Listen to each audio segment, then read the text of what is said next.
జియో 26-27 ప్రకారం ఈ రోజు రూ.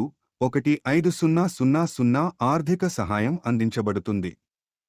1-12 తరగతుల వరకు చదువుతున్న బీపీఎల్ కుటుంబాల పిల్లల తల్లుల ఖాతాల్లోకి నేరుగా జమ. ప్రభుత్వం 1,3000 చొప్పున విద్యార్థికి నికర జమ చేస్తుంది. రూ.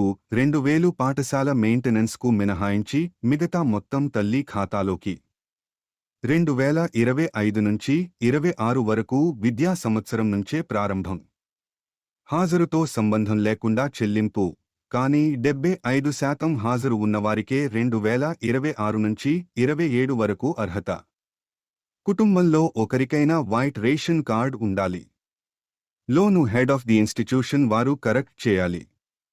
పిల్లల తల్లి లేదా తండ్రి లేదా గార్డియన్ల ఆధార్ నంబర్లు వాలిడేట్ అయి ఉండాలి. గ్రామాలలో 10,000, పట్టణాలలో 12,000 మించరాదు. మాగాణి 3 ఎకరాలు, మెట్ట 10 ఎకరాలు మించరాదు. పట్టణాలలో 1,000 స్థలము ఉండరాదు.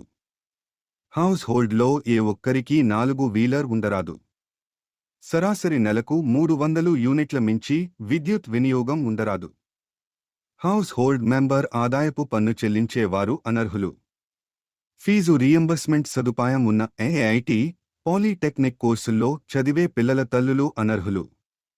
2025-26 వరకు విద్యా సంవత్సరంనకు 1-12 తరగతులలో ఎన్రోల్మెంట్ ప్రక్రియ పూర్తయిన తర్వాతే ఆర్థిక సాయం పరిశీలించబడును. ఆర్టీఈ ఎస్సీటీ 1-2-1 కింద ప్రైవేట్లో చేరిన వారికి ఆయా పాఠశాలల యాజమాన్యాలకు ఎస్పీడీ ద్వారా ఫీజు అందిస్తారు. తల్లి లేకపోతే తండ్రికి, ఇద్దరూ లేకపోతే ఆధార్ గార్డియన్కు చెల్లించబడును.